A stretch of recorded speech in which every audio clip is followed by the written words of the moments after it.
Hi, so today's lecture is more about the valvular disorders of the heart. So, we're going to talk about AR, we are going to talk about AS, also MR and MS. Okay, so let's directly just begin with aortic valve diseases because these are the easier one to understand. So, as we get into the flow of it, we'll probably understand. So, these are the this is a two-dimensional valve. It's a two-dimensional valve. It has three surfaces. It has three leaflets. Okay, so there are the three skirmishers. These are the three leaflet 1, 2, 3, or however you want to name it. 1, 2, 3. Okay, so it's surrounded by a fibrous annulus. The centimeters is 3 centimeters square to 3 to 4 centimeters square. The area. Okay, that's something that's important to understand. One very important thing is that if there's a bicuspid valve, bicuspid is equal to aortic stenosis. Simple as that. Do not want to get into it. Okay, usually you do not have more valves, but let's say if you have a quadricuspid valve, quadricuspid, in case you see this, you have an increased chance of AR. Finish it off.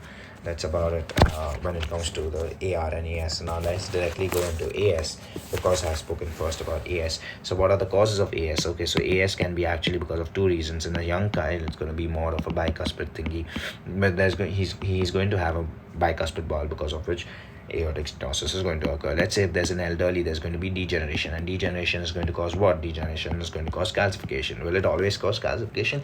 Not necessarily, but most of the times, yes, degeneration and calcification does occur, which leads to sclerosis.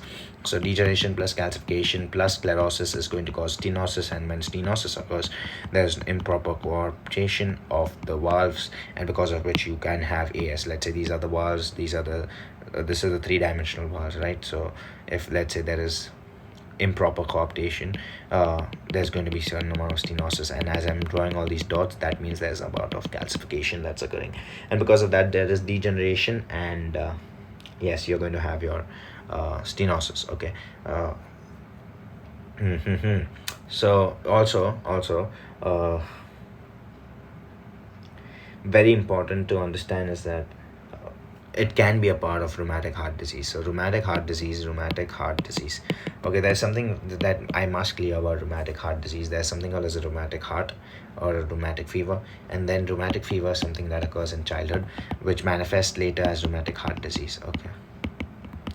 So the most common manifestation of heart disease, okay, rheumatic heart disease is going to be MS plus MR, mitral stenosis. The second most common manifestation is going to be MS plus AR, and the third most common manifestation is going to be so second most is MS plus AR, third is going to be AR plus AS. So as a third most common manifestation, you can see AS in a rheumatic heart disease patient, but will it be common or will it be just AS? No, it's going to have a lot of AR symptoms as well. So differentiating this two is going to be a pain. So as not the symptoms, but for me as a pain. Okay, so I had to write that down. So obviously this is one point that I had to clear when it came to AS, that there are two causes for AS. One in the elderly, that is the degeneration, and in the young, obviously, we've got the very important cause, which is bicuspid valves. Now we've got something called as a supravalvular aortic stenosis. So what actually occurs is that, let's say this is the aorta and these are the valves. Okay, so supravalvular means something, there's a pathology out here.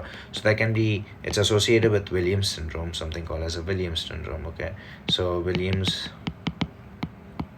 syndrome, basically there's hypercalcemia, so increased calcium, there's growth failure, there's mental retardation, and there's going to be supravalvular AS. Just a combination of certain amount of symptoms that can come, but not really superly common. Okay. Next is subvalvular aortic stenosis. Subvalvular basically means that, let's say if this is the aorta, here is the valve, the pathology lies out here. So basically this is going to happen in cases of hypertrophic cardiomyopathy. Why? Because HCM basically means hypertrophic cardiomyopathy. Now the reason why this actually occurs in HOCM or HCM is that when the heart is about to pump. Okay, let's say if this is the left ventricle. Okay, and what happens in an HOCM is that the atrial septum, or or the septum, the ventricular septum, okay, it actually goes more towards the ventricle, which actually pushes the mitral, okay, the mitral valve. It sucks the mitral valve down inside because of the less pressure. Now, when the pressure decreases in the ventricle and the mitral valve is sucked in, the outlet, which is out here, it narrows down. So think about this, okay? Here you have a mitral, here you have an aorta, okay? Now your mitral is getting sucked in, so the only space that the blood effectively has is to go from here, and it's actually a subvalvular stenosis. So it's really important, in my opinion, to keep these causes in mind, especially the HCM part of it. Very, very important. I cannot exaggerate on how important it could be. Okay, so symptoms. The symptom goes like ASD. So angina. Why is there going to be angina? Because of increased LVH. Why is there going to be syncope? Because let's say when you exercise, the pressure or the ejection fraction is decreased. So when ejection fraction is decreased, you're going to have a very important syncope. And dyspnea is when, say, let's say when there is going to be increase in LVEDP. Finish, we're done. These are the symptoms. Angina, ischemia, syncope, done. Dyspnea, done. Palpitations, nope. Palpitations is not seen because palpitations is seen something in like an AR. Okay, so it's not seen. Done. Next, is there anything that we've missed? Okay, yes, definitely. Heart sounds, very, very important. Clinical findings, very important. Is pulse. What about the pulse? Pulse is going to be normal.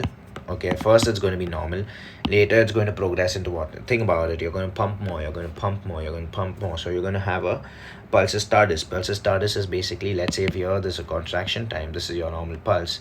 Okay, somewhat like this.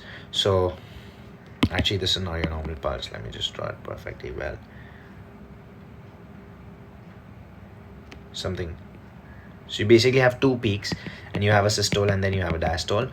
One peak is because of the recoil, and the other is because of the contraction. Correct.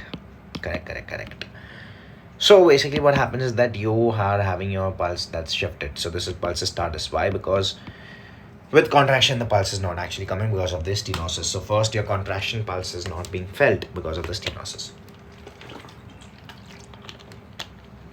And then you would, and when this further pushes away, okay, when it further pushes away, so we call it as pulsus parvis tardus. Just think about it. There's nothing really complicated about it. That's why I'm drawing a very bad diagram, because what happens is that your systole is getting delayed. Okay, your pulse is getting delayed. Your systole is normal, your pulse is getting delayed. Okay, your cardiac output is decreased, your ejection fraction is decreased. So because of that, your pulse pressure is going to be narrow. What is pulse pressure? Systolic blood pressure minus diastolic blood pressure. Systolic blood pressure falls. Diastolic blood pressure normal. What is going to happen? Narrow. Is it going to widen? Narrow. If you say widen, 0. Next, S1, S2, S3, S4, and special note about murmurs or clicks. Murmur. Okay, obviously we're going to have a click. Okay, so S1, what kind of an S1 are we going to have? S1 is basically associated with AV valve. So AV valve is going to have a normal S1, initially normal S1, and later because of increased pressure so basically what happens is that first you'll have a normal. Now let's say the blood starts pooling in the left ventricle, because of which the valves, what happens to the valves actually have a very high pressure in the left ventricle, so they do not have to cool. So because of that, the valves come closer to each other, and later you're going to have a soft S1. Okay, so you might have a soft S1. I'm not saying you definitely have a soft S1, you might have a soft S1. Now, S2 is going to be what kind of an S2? S2 is basically your aortic valve, and aortic valve is the issue. So it can be either soft or loud. Now, Why would it be a soft or loud? Let me tell you. If it is a bicuspid valve, it is a bicuspid valve. Okay, you're going to have a loud S1. Why? Because it's basically bicuspid. Soft is when there is a certain amount of degeneration. That's just about it. Okay. Very important is that you're going to have a reverse split. Why would you have a reverse split? Let's say the normal thing is you hear the aortic sound before the P2 sound. So basically the sound is going to be like S1, P2, A2, like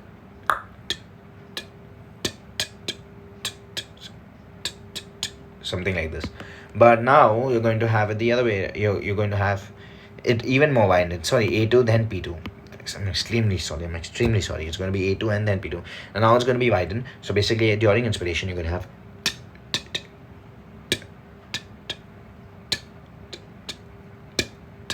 as you can see, it's widened. S3 sound, yes. S4 sound, yes. S3 in severe cases. What is S3? S3 is basically only in severe cases, basically when the left ventricle has too much volume. So let's say you're not able to push out, and every time there's a certain amount of diastole and the atria is pumping in blood, you're going to have an S3. And S4 is basically because the atria is pumping in blood, you're going to have a sound. So if I'm plotting something, in a severe case of an aortic stenosis, I'm going to have a good S1. So I'm going to have very importantly, very difficult to differentiate between an ejection systolic murmur. Okay, it's very difficult to understand that. Okay, because there's going to be an ejection systolic murmur. I'll get into that later. But definitely right now I want to understand that there's going to be an S2, which can be loud or soft. Does not really matter. And then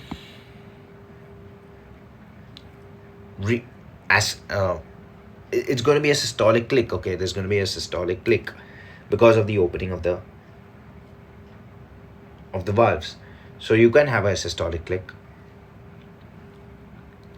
and then you can have an S3, and you would have an S4 somewhere very close to an S1. So obviously this is your systole period, and then this is going to be your diastole period.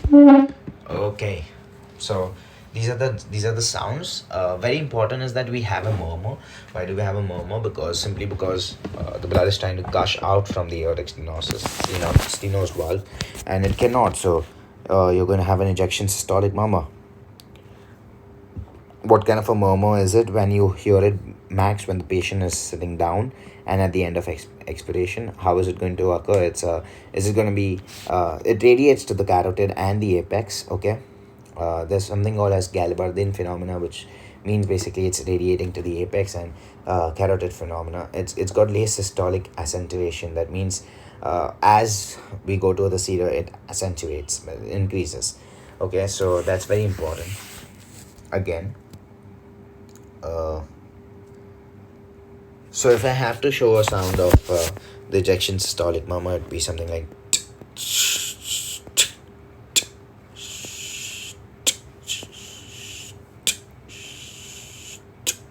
something like that, with obviously accentuation in the late systole.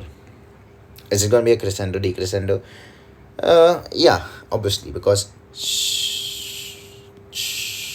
something like that. And that's atrial systole for us. Thank you very much. Obviously we need to get into the management. Obviously the management, how can we forget the management? Management is very simple. You do an echo, and then you have to do your valve replacement. Okay. How do you know if it's in a symptomatic patient, asymptomatic patient? You check for ejection fraction. Ejection fraction should be less than 50. You want to go for management. Do an echo, you do a dopamine stress positive, you want to do a bicuspid. Okay, and you want to check for that too.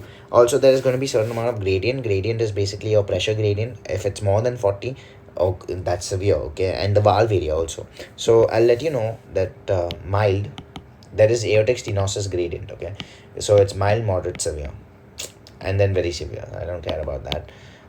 The normal centimeter, as I said, was 3. So anything more than 1.5, less than 1.5, and less than 1 is severe, the centimeter square.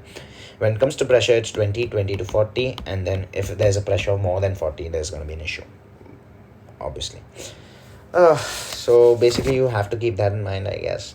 uh, you want to keep your opening click as well.